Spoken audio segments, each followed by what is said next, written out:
Before we get started tonight, ladies and gentlemen, on another episode here on Fast Break, I want to introduce y'all to the 8 years of IE Sports Radio. For the last 8 years, IE Sports Radio has brought you amazing content ranging from interviewing legendary athletes to building tailor-made shows dedicated to all major sports seasons around the country. All the while, we have continued to be by the fans, for the fans, and with your help, we're ready to take the next step. When you go to our website, iesportsradio.com, you will see our Patreon link with 5 different tiers. The first one started at just $5 a month. This donation gets you a shout-outs on all 32 of our shows. Higher tiers include IE Sports Radio merchandise, access to our podcasting university, and even a chance to be featured on a segment of our flagship show, The Defining Moment. Thank you very much for continuing to make IE Sports Radio your direct feed for all the sports. I want to shout out our 4 Patreon members: Bay Area Rays, Marcus, Los, Great, Key to the Gate, and Anonymous. Thank you to everyone for making our 8th year a very special one. And here's to many more years to come. Now on to the show.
Well, we finally got some news going on in the NBA world.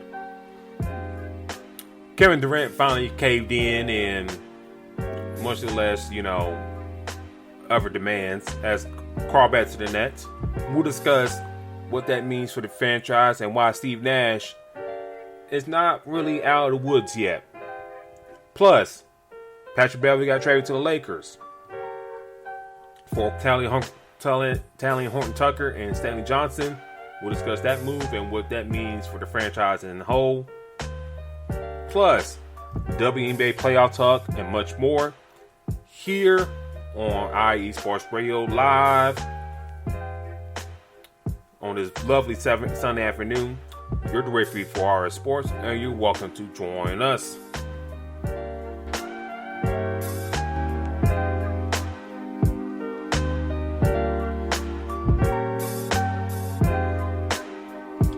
And joining us as your shout tonight, ladies and gentlemen. Got a lot of stuff to talk about, a lot to get into, a lot to chat about. But I do want to shout out one Mike Pat in the chat tonight. Mr. Mike Pat is going on 100 episode show tonight, right immediately after us. So y'all can tune in for Mike's show right after us here, 9 Eastern, 8 Central, here on IE Sports Radio.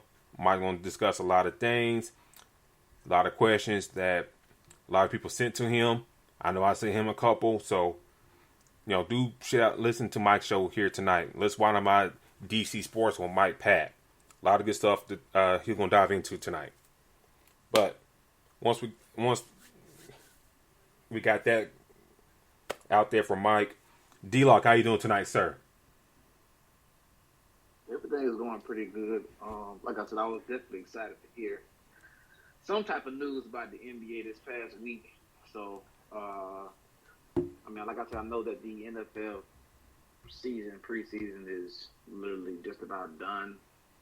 They got a lot going on in the football, but now basketball still has a lot of things going on. And on top of that, with the news that we heard, it expands, different things that could possibly happen.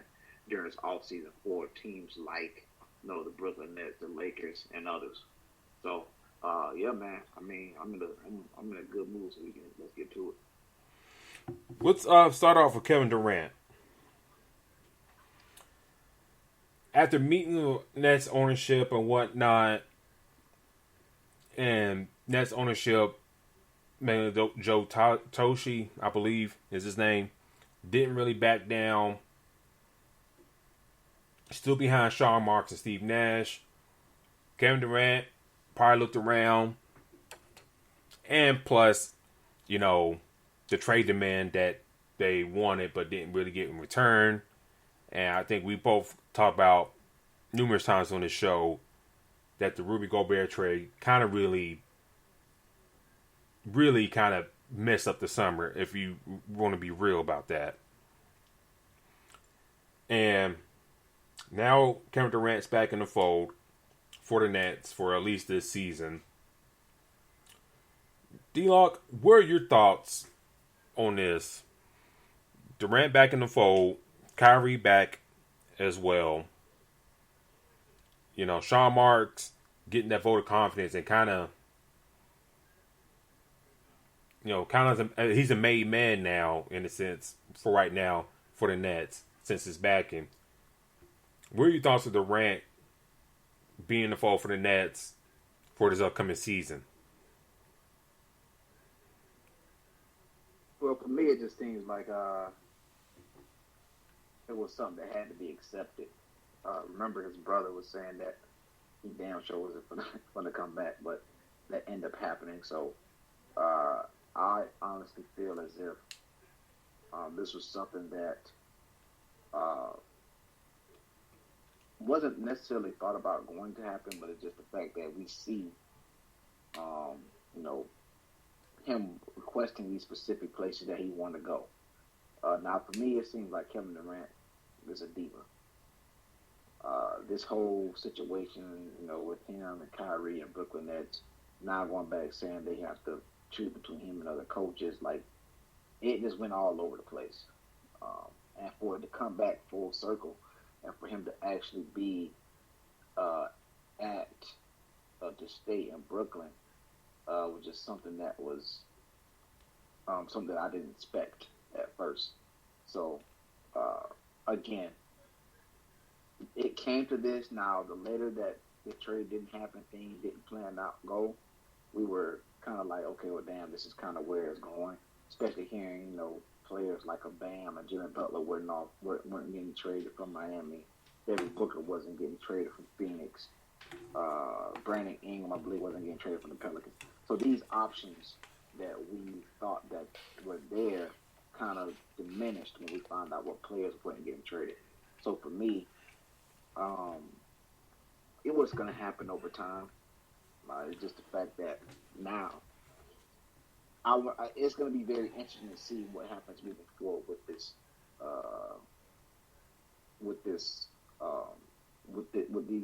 these two coming back together. So to me, like I said, now hopefully they get a fresh start. The roster, as we talked about, is still pretty decent, so they should have a hell of a team and can do wonders with this group. So again, they're still one of the favorites in the East and can still do a lot. But I think that you go win a championship, everything that has happened will be put behind them. I'm just going to throw this out here, and Mike brought this up when he brought it in the chat, to ask, shout out to Washington Wizards. I thought about this. You mentioned about the teams that were kind of in the hunt, but not really, because, they had to give up a star player.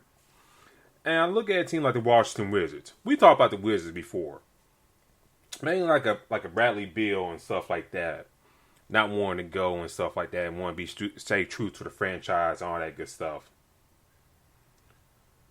I just thought brought a light bulb to my head.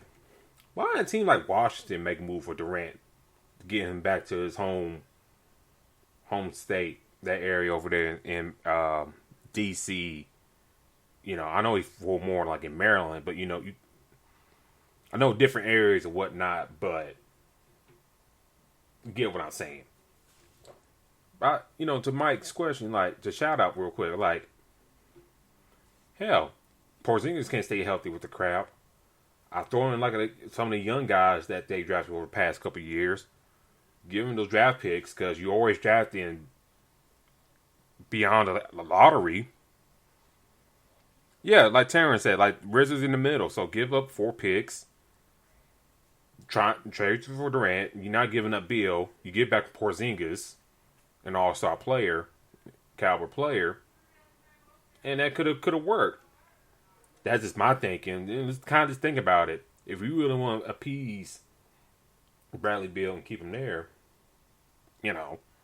why not make that move? But I just thought about that when you mentioned the Washington Wizards. Like, why a team like that not making a move for Durant if they want to keep Beal happy on and stuff? But anyways, back to Durant. Going back to the Nets. We talked seemed like the whole summer we talked about the Nets and whatnot and see what's going to change, all that good stuff. We look at this roster, and I'm not trying to preview the roster before we do our season preview series, but this is a pretty good roster that they got on hand. And you added TJ Warren for a very cheap deal. You traded away that first round pick for Royce O'Neal, which I probably won't give up first round pick for him. But you get him to kind of replace what Bruce Brown brought for you as a franchise with more better shooting, outside shooting. Brought back Claxton. You get Joel Harris back healthy. So it's not the end of the world, this team. As I'm trying to say. It's not the world's worst situation to come back to. Now, granted, Sean Marks, Steve Nash got big backing from the owner. And I'll say this. I think Sean Marks' position is more well safe than Steve Nash's. Yes, Steve Nash got the backing from the owner, but let's be real. It hasn't really been the best time for Steve Nash to be locked in Brooklyn so far. There have been questions about his coaching. I've questioned it. Other folks have questioned it. You kind of wonder what was he doing at times, his rotations and whatnot, playing these guys, these certain guys over these minutes, over this guy here. He's got to get things figured out, or things kind of go south in this upcoming season. He'll be the first showing the door.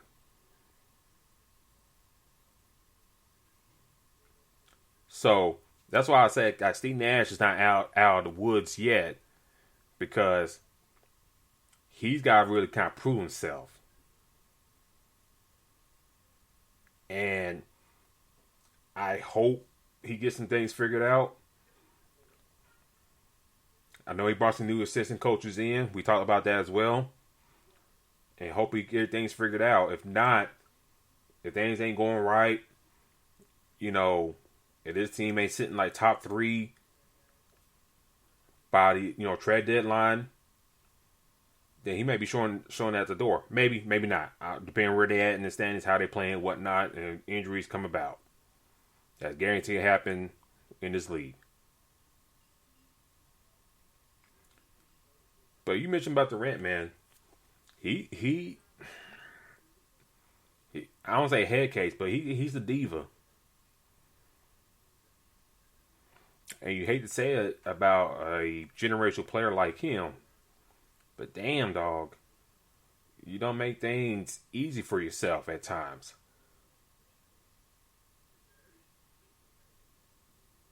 You really don't. No, it seems like it's always something. And that's the thing that I have with this situation with him is, first it was he wanted to leave, then now he wanted to go to these different spots, and now it's like, okay, I'll come back if you pick between being the owner and the coach. Like, it's just too much stuff, in my mind. So for me, like I said, I think that's the big deal that I have is, he always has something. I mean, we've seen it ever since, even when he was at OKC going to Golden State.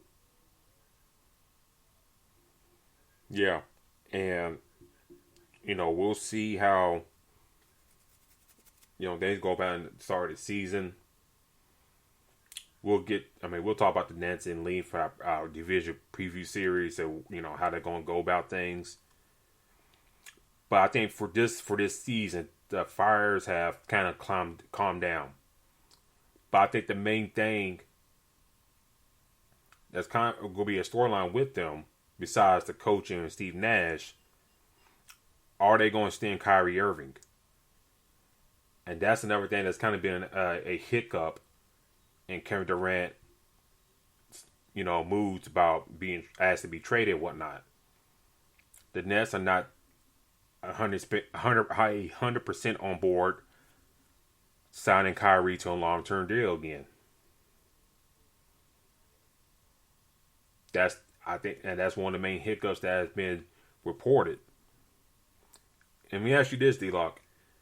If you're the Nets, do you extend Kyrie to keep it in the fold, or you let him walk and use that money for somebody else? Well, this is scenario. I think it's already clear that Kyrie wants to leave. So, for me, as far as the committing to Kyrie, that's probably the last thing I'm doing if I'm Brooklyn. Now, granted, we are, what is this right now? This is August, the 28th. So I think that we have the same conversation, later, maybe after the postseason. They mess around and go to the NBA Finals or damn near get close. This conversation can be revisited. But at this moment, I don't see Kyrie wanting to come back. Therefore, I'm not showing any commitment towards him. So, at this moment, the good thing is they don't have to make a decision right now. We'll see how the season moves forward, because I believe that what cures everything is winning. You win a lot of games, you get in that chemistry, they start winning all of these games, and number one in the East. It's clear that they're, the favorites to go to the NBA Finals, and let's try and be clear to win the NBA Finals. A lot of these questions are a hell of a lot easier for that franchise to answer, and also on the players' end as well. Because clearly it's showing that Kyrie doesn't want to be there, but now possibly he comes back with hey, I want to come back if they're winning, and now they're looking like a totally different Brooklyn Nets team, and that's what we need to see, is a team that looks totally different than what we've seen in the past. So hopefully, that is something that is shown. But for me, I'm not committing to Kyrie right now, especially how this offseason went. There's no way in hell I would.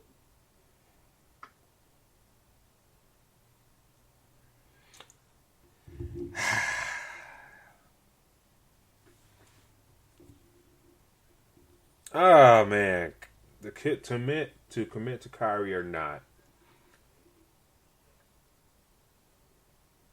I'll hold off fully. I'll let the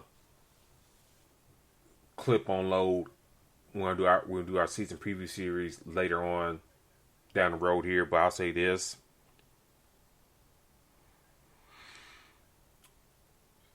there's no more excuses for Kyrie. In a sense, yes, COVID is still a thing. Yes, it is. For those that know, I work for a pharmacy. It's still a thing. People still ask for COVID tests. They get Paxlovid. They get things associated with COVID that to help treat it. It's still a thing.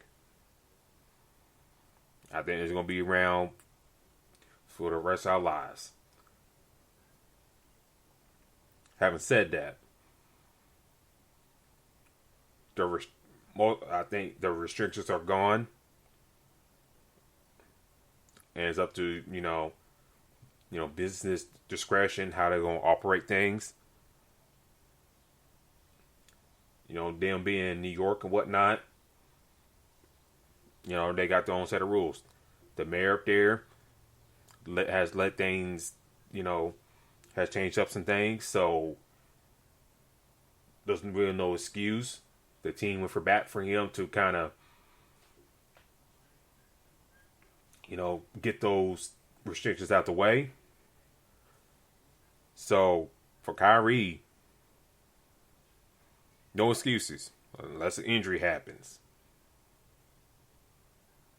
No excuses. And be like what me and you talked about. Well, discussed on the show 2 years ago, around the James Harden trade.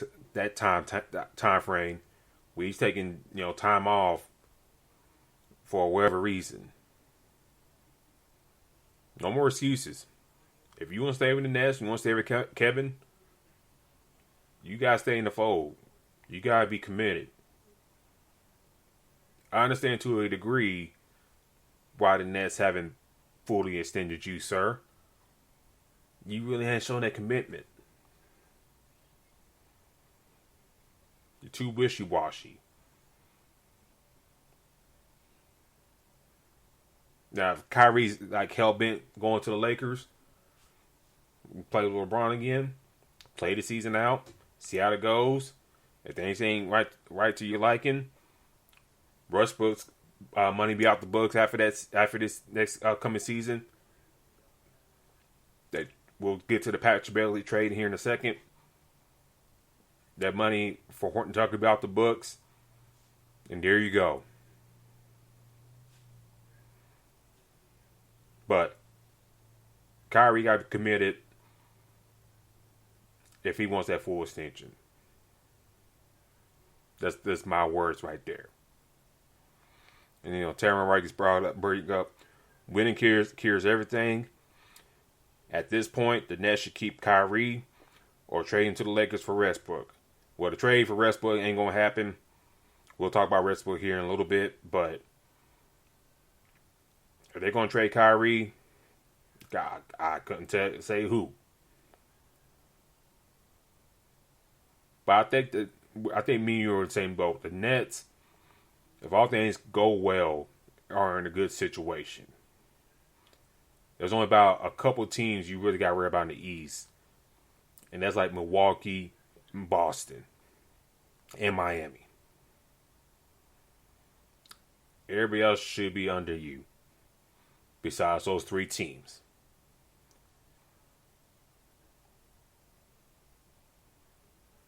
And if you can't figure it out to be out those three teams,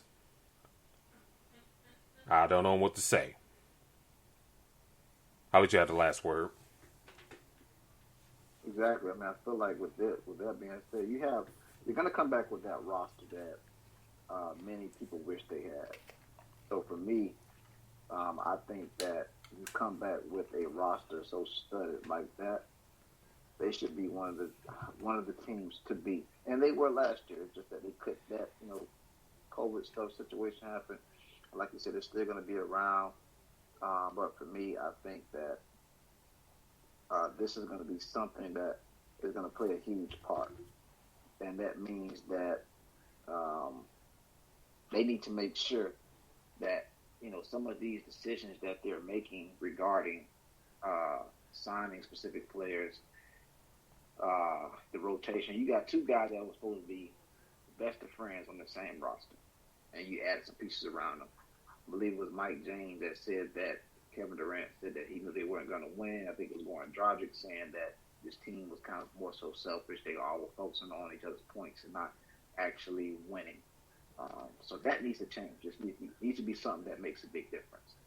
And hopefully we see that moving forward. But again, they got one of the most talented rosters. You got two players that can create their own shots. So then on top of that, now you add in a defender in Ben Simmons. So let's not forget that. So for me, like I said, I think this team is still talented, one of the talented rosters. It's just that they have to put it all together. And once they do that, hopefully we can see them get past the first round because these last couple of years of what they've done, the series against Milwaukee, and then the series against Boston, it just looked like they're just falling apart. So I think that we'll have a better season, and then hopefully a better offseason for Brooklyn next year. So we'll talk about Brooklyn again when our season preview series happens next month. When all that stuff's kicking off, like next month and into October before the season starts. So we'll dive more into the Brooklyn Nets and talk about basketball on the court, how they're gonna fare for the season, for the upcoming season. But D-Lock, some other news happened a few days ago. Patrick Beverly is now a Los Angeles Laker. After spending the season with the Timberwolves, helping them back into the playoffs after them missing the past few years. Trade to Utah for the Rudy Gobert trade. That's what we alluded to. That the Jazz got Beverly, Walker Kessler, Malik Beasley, and 4 first-round picks that really kind of hampered the offseason in terms of movement and whatnot. Now Beverly is traded to the Lakers for Talen Horton-Tucker and Stanley Johnson. D-Lock, what were your thoughts on this trade when it happened a couple days ago? Do you think the Lakers are more of a win now mode, or this move for like a move down the road in the near future? Well, for me, the first thing that I thought in my mind was they about to trade Russ at, or they finna find a way for him to not be playing, because you go with a player like a Patrick Beverly. We know what he is capable of. So for me, I feel like he's going to make a huge impact on this team, and he's going to bring that defense that we see. I mean, a lot of times we talked about how he went crazy in Minnesota, jumping all on the jumping all over the place because they got in the playoffs. Was in the back, cussing and saying all kind of stuff. He has that type of energy. Let's not forget when he was in LA, when he got to the Clippers against the Lakers, and I guess he seen LeBron and them at a summer league game, and he kind of like dialed up and kept it moving. That's the type of energy that he brings. So as annoying as Beverly is to a lot of people, that's what you want in a defender, and that's the kind of player that you want. He's going to bring the energy that I believe the Lakers need to add into what LeBron has there. So, for me, I just think that bringing him in and having him be that pesky, like that bothering player, he's gonna make it a hell of a lot harder for a player to score against the Lakers, which they had a problem stopping point guards last year. For those of you that seen it, and for me, I knew the hell because I used to pick point guards on FanDuel against the Lakers all the damn time, and I used to cash a lot on that. So for me, that's the biggest thing that brought to me. And they're in win now mode. Beverly is what? He is 30, 36, 34? No, 34. 34. Okay, I keep giving him 2 extra years for some reason. Right now, I feel like he is in the win now. He's not getting any younger. And, they know what they have. They had something similar last year, had a similar approach, just a little older guy that didn't have the history of playing defense like a Carmelo, like a Russ. So I think that their approach is very similar, just bringing in more defenders. And that's what you need. you need to have in some defenders that's gonna do their part. And I think Patrick Beverly is gonna demand that, and I think they're gonna love that. They're gonna love that from him. So for me, I love the move. To be honest with you, I told you in the beginning. For me, come on, like as far as a lot of Laker fans, you guys have to understand. You know what Russ is. Russ is not changing. We can talk about how we want him to be on the bench. We can talk about how we want him to shoot better, play better defense. Russ has been the same player his whole career. That's not changing, and that's something that has to be accepted. So for me, I think it's best that they do move from Russ, and this move alone is showing that is a huge possibility, is to move from him. Because right now, you're in a situation where you have a player that can give you some great minutes and great defense in a Beverly. The only problem is he does have that situation where he can get so pesky that he can get in foul trouble early, which I think that'll be fixed over time. But like I said, I love the fact that you have a Russ. I keep saying Russ, a Patrick Beverly trade. That's going to do great things. They did have to move up a THT, Taylor Horton Tucker, but I think it's for the best because they are in win now mode. And with Bron being there for that extension of 2 years, he's going to retire at some point. So they're trying to get, we talked about it off the air, they want to get at least another ring out of this with LeBron James. And I think adding Patrick Beverly is a step forward.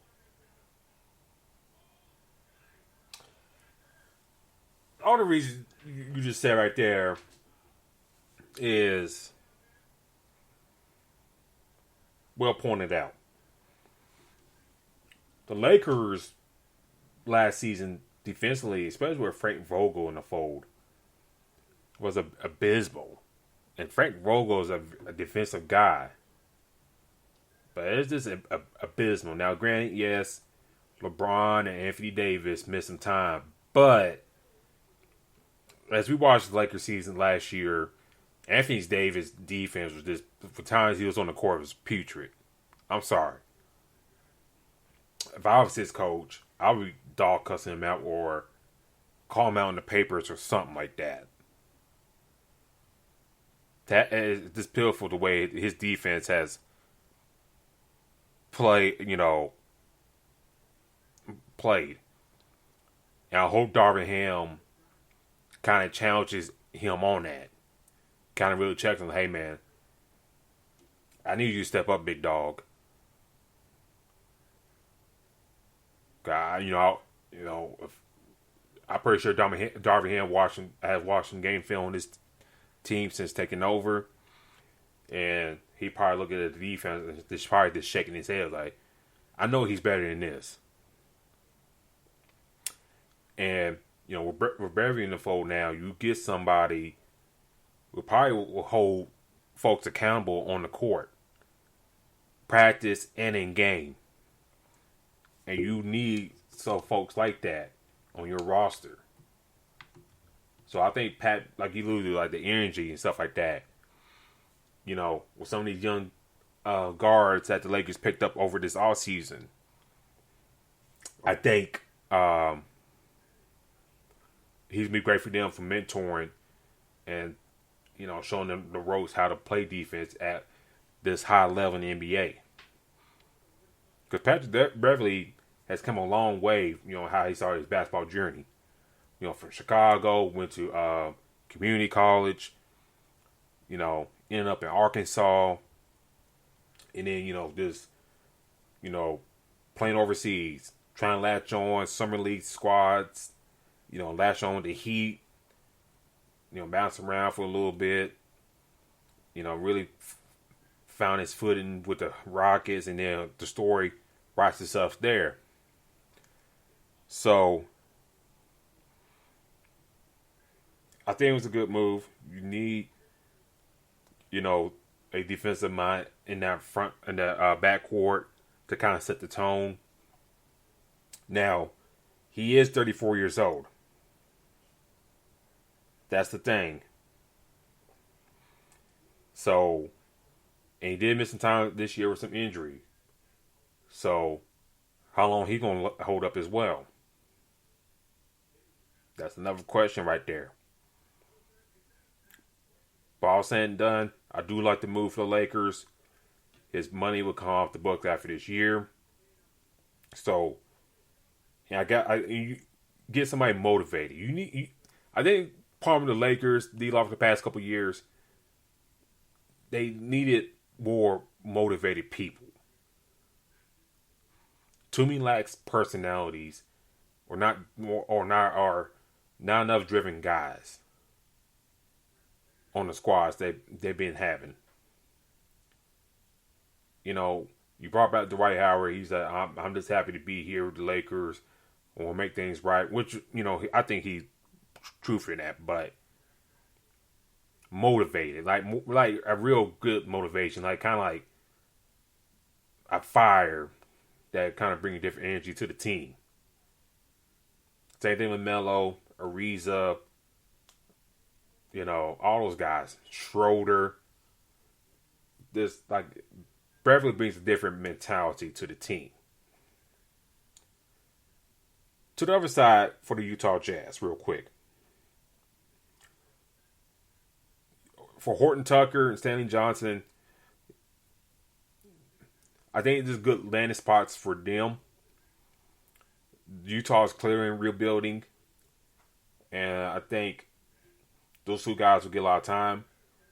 For Stanley Johnson, who really kind of worked himself to a new contract after being out of the league, and you don't know where your career is going, so you kind of found a spot with the Lakers. Now you're the Jazz. If I was my advice to him, stay grinding, don't lose hope. That's all you can do. Do what you do best. Work on your shooting. Things will be good for you. Now for Horton Tucker, D-Lock. There's been reports over the past couple years that the Lakers had deals on the board for all-star caliber players, but they don't want to give up Horton Tucker.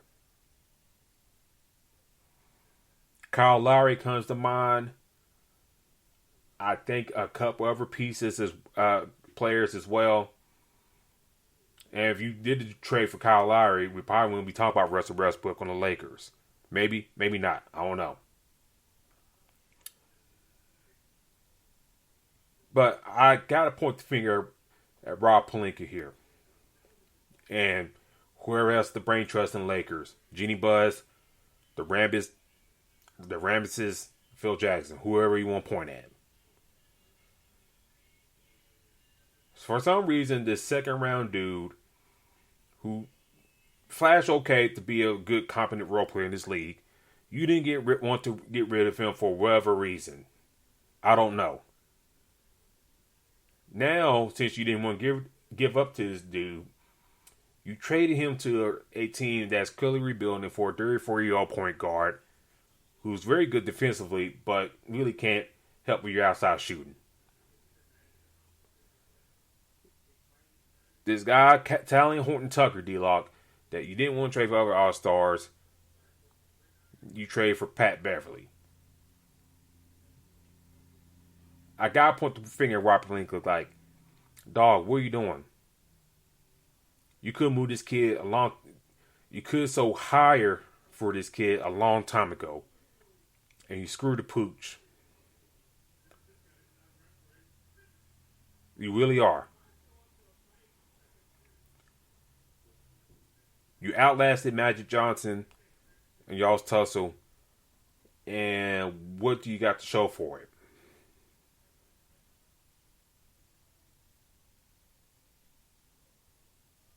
And these next couple years with LeBron in the fold or whatnot, it's going to be real telling how he's going to construct his team.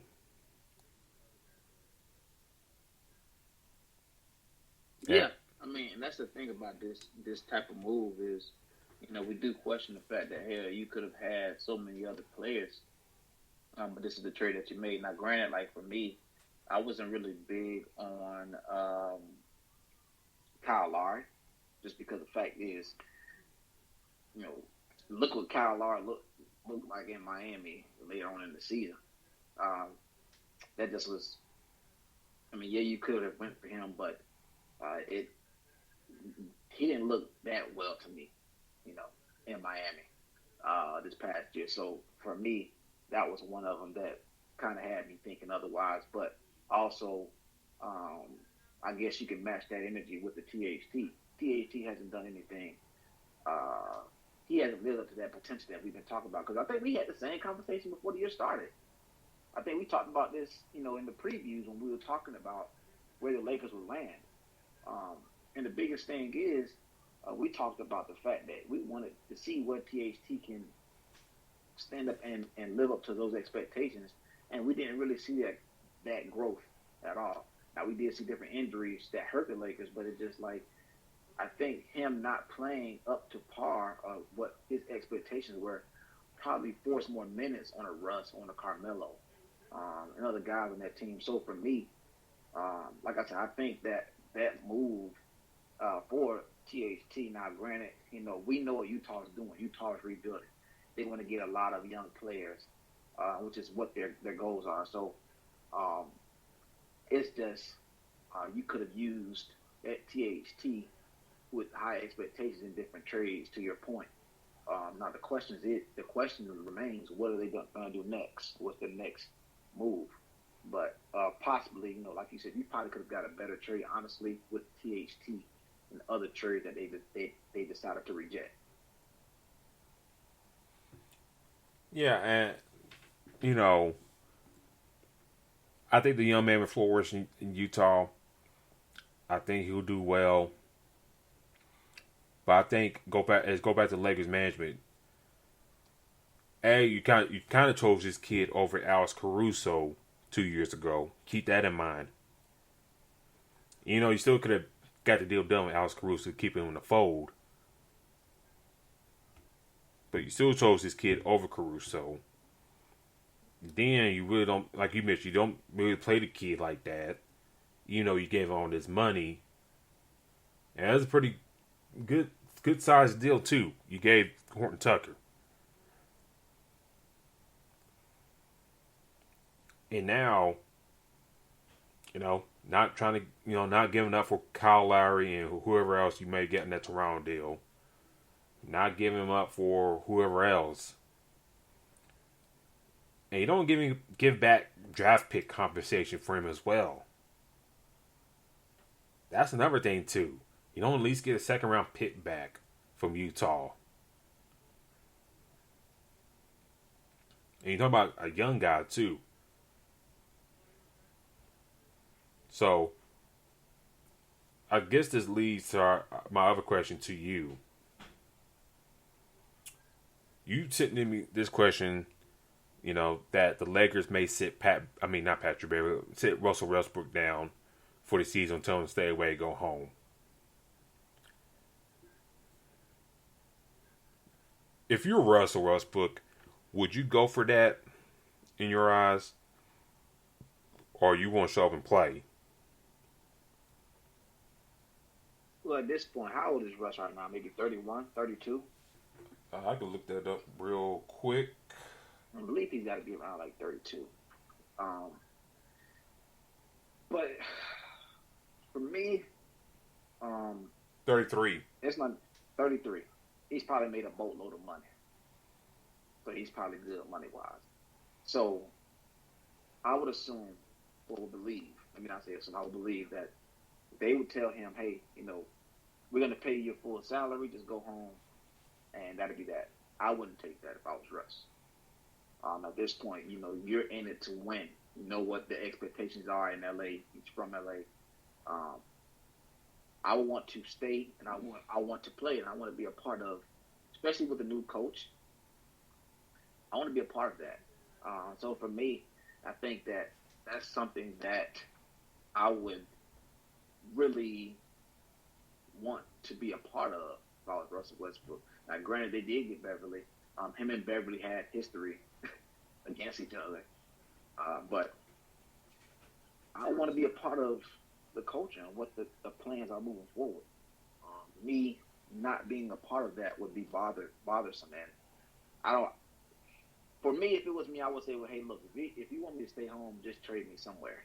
You got to find something. At that point, you have to make it to where they make that move, because I don't want to be someone who is at home watching and picking up a check. Like that's not something that I signed up for, and I wouldn't sign up for it. So if that was presented and I was Russ, I definitely would tell them, hey, look, just go ahead and trade me somewhere. We got to find some type of trade package, some type of way, because me sitting at home and just collecting the check while you guys play, that's not going to work. Well, when I saw that report, you sent me that report, and I seen on Twitter. I called this on the spot last year. When the Rockets decided to sit John Wall for the year, or whatever, still having practice and whatnot, but not going to play him in games, I call that on the money. Y'all can go back last year, back in September, when we did our Southwest Division preview series. I called that on the money. And what we saw, John Wall didn't play at all. On time we saw video of him playing basketball was like before games and stuff like that. Yeah, practice, yes. Now, in that circumstances, we knew Houston was in a rebuild mode. After trading away James Harden and whatnot. And at that time, trying to tank for a potential for one of the top draft picks, in which they got Gerard B. Smith. Call that. This right here is a different situation. You're in a win now mode for the Lakers. You got LeBron for maybe potentially 2 more years. You just trade for Patrick Beverly. That signals for a win now type of move. And if you're Darvin Ham, you gotta tell Russ what it is. Hey man, I'm gonna use you in this way and whatnot. How I'm gonna use you on our offense. Now, if Russ don't want to perform like that, I probably still use him as practice and whatnot, but I'll see him in the games. But I just, as a player, and we know how Russ is, I just can't imagine him just saying, okay, I'll go home. I just can't see that. And that's going to hurt his value come next offseason if he's trying to get a deal for another team. Because he's not going to be picked up in that first wave of free agency. And some of these teams probably trying to offer him I don't say the minimum, but he ain't gonna be what he used to be getting. But I think in his mind, like, if I come back, I know things didn't go right last year. If I can come back, have a strong year, do better than what I did, I think that'd be best for all parties involved. It'll help the team out. It'll help our chances to succeed and go, what we're going to do and accomplish. It'll help me out in the offseason while I look for a new deal. But I can't imagine Russ going for that. I want to go, they're going to send me home, whatnot, or tell me to send me home. I just can't imagine that. Him as a competitor like that. To sit and chill at home. No, and I don't see him doing that. That's why I said I think it may come to a situation. Excuse me. He says that he needs to be traded, or he wants to be traded, because you're in a situation where you prefer to be playing somewhere else and not be playing at all. Whether it's for the worst team in the NBA or the best team, you want to have an opportunity to play somewhere. Yeah, and then I'll say this. There's that long-standing Indiana deal for Buddy Hield and Miles Turner.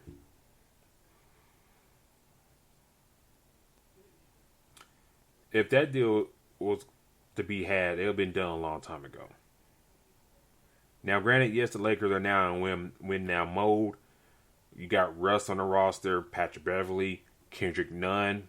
A lot of people seem to forget at times.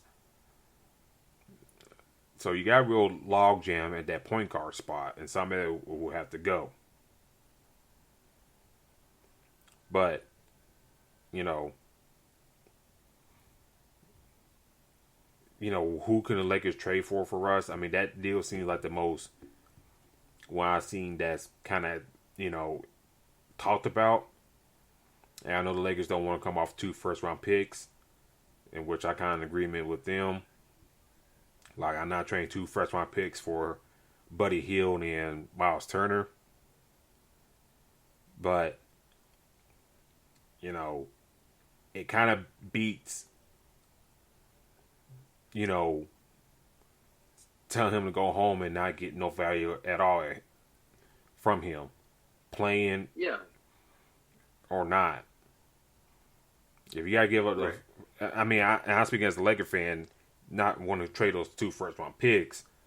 I'm not trying to give up those first-round picks, but if it has to come down to that, compared to sending the guy home, do what you got to do to get something done.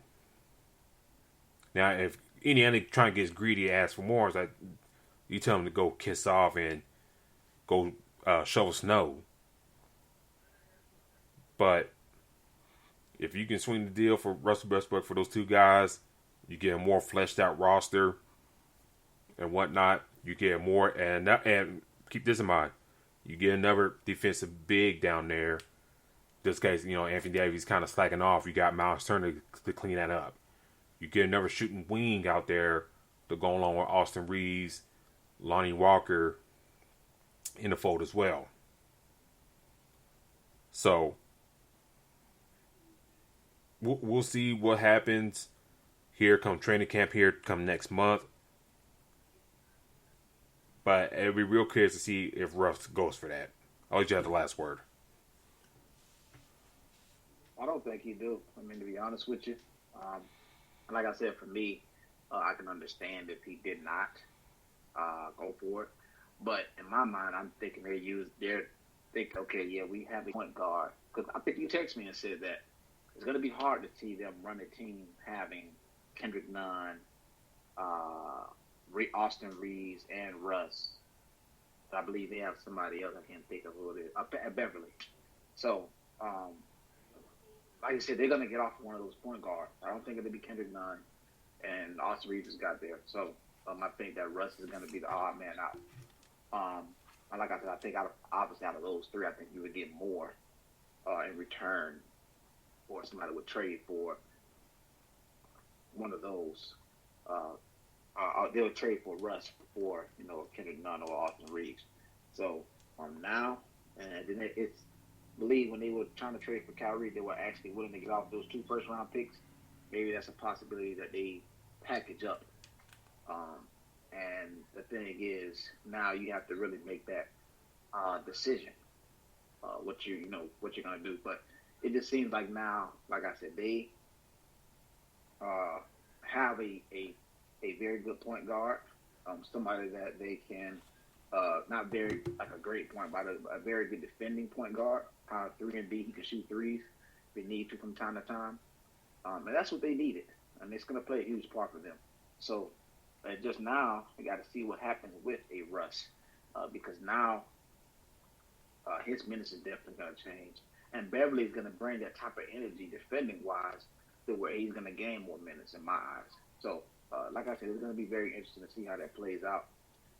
But it's part of the business. I mean, like I said, I'm great to hear some more NBA news, man. I'm definitely glad to hear it. So we'll see things how shake up for the Lakers and whatnot.